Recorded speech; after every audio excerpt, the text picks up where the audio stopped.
देखो भाई, आज बहुत प्रेम से और बहुत जिम्मेदारी के साथ मैं तुमसे एक बात कहना चाहता हूं, क्योंकि आजकल शीर्षक बहुत तेज चलते हैं। घर में एक कपूर और दो लौंग जलाते ही 24 घंटे में पैसा ही पैसा होगा, और सुनते ही मन में लालच जागता है। लेकिन संत परंपरा लालच नहीं जगाती, वो चेतना जगाती है। इसीलिए इस बात को चमत्कार की तरह नहीं, संकेत की तरह सुनना, क्योंकि भगवान शोर से नहीं, भाव से काम करते हैं। अब समझो, कपूर और लौंग को शास्त्रों में केवल पूजन सामग्री नहीं माना गया, ये दोनों शुद्धि और स्थिरता के प्रतीक हैं। कपूर जलता है तो खुद को समाप्त कर देता है और सुगंध छोड़ जाता है, यानी अहंकार जले और शुद्धता बचे। और लौंग की सुगंध मन को स्थिर करती है। इसलिए पहला और सबसे सरल उपाय यह है कि हर शुक्रवार या किसी भी शुभ दिन शाम के समय घर के मुख्य स्थान पर एक छोटी सी थाली में एक कपूर और दो साबुत लौंग रखकर जलाओ। लेकिन जलाते समय कुछ मांगना नहीं है, बस मन में इतना भाव रखो कि मेरे घर से नकारात्मकता निकले, डर निकले और शांति आए। क्योंकि जब मन शांत होता है ना, तब निर्णय सही होते हैं और पैसा गलत रास्तों में नहीं बहता। दूसरा उपाय, कपूर और लौंग जलाने के बाद घर के हर कोने में उसकी सुगंध फैलने दो। खिड़कियां थोड़ी खोल दो, ताकि जैसे हवा बदलती है वैसे ही घर की ऊर्जा बदले।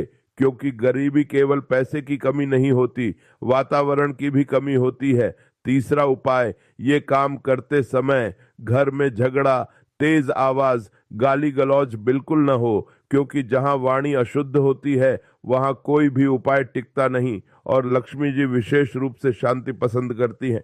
चौथा उपाय, कपूर लौंग जलाने के बाद उसी थाली के सामने 2 मिनट शांत बैठ जाओ। आंख बंद करके ये सोचो कि मेरे घर का हर सदस्य सुरक्षित है, संतुलित है और सहयोग में है। क्योंकि सामूहिक भावना बहुत बड़ा धन मंत्र है।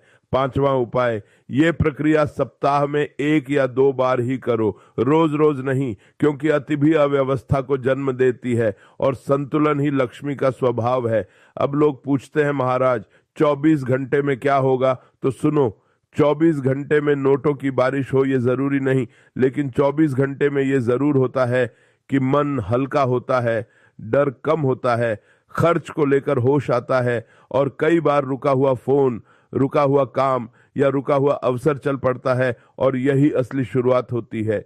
छठा उपाय, कपूर और लौंग जलाने के बाद जो राख बचे उसे कूड़े में मत फेंको, बल्कि किसी पौधे की मिट्टी में डाल दो।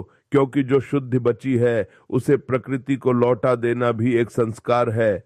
सातवां उपाय, अगर घर में तिजोरी या पर्स है तो उस दिन उसे साफ कर लो, फटे नोट निकाल दो, बेकार कागज हटा दो। क्योंकि जब बाहर की गंदगी निकलती है ना, तब अंदर की स्थिति भी सुधरती है।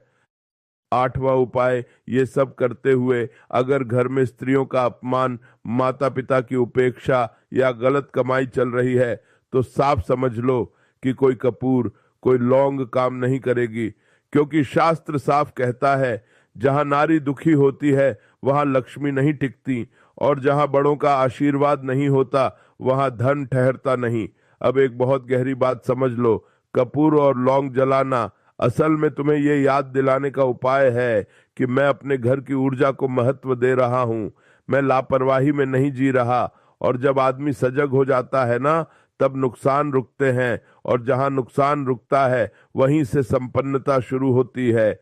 इसलिए बेटा, ये मत सोचो कि आज जलाया और कल करोड़पति बन गए। ये सोचो कि आज जलाया और आज से घर में डर, अव्यवस्था और नकारात्मकता जलनी शुरू हो गई। और जब ये सब जल जाता है ना, तब लक्ष्मी चुपचाप आती है, शोर मचाकर नहीं। और एक दिन तुम खुद देखोगे कि पैसा पहले की तरह फिसल नहीं रहा, घर में शांति है, मन में संतोष है। और यही वो स्थिति है जहां सच्चा धन टिकता है। क्योंकि लक्ष्मी दौड़ कर नहीं आती, लक्ष्मी ठहर कर आती है।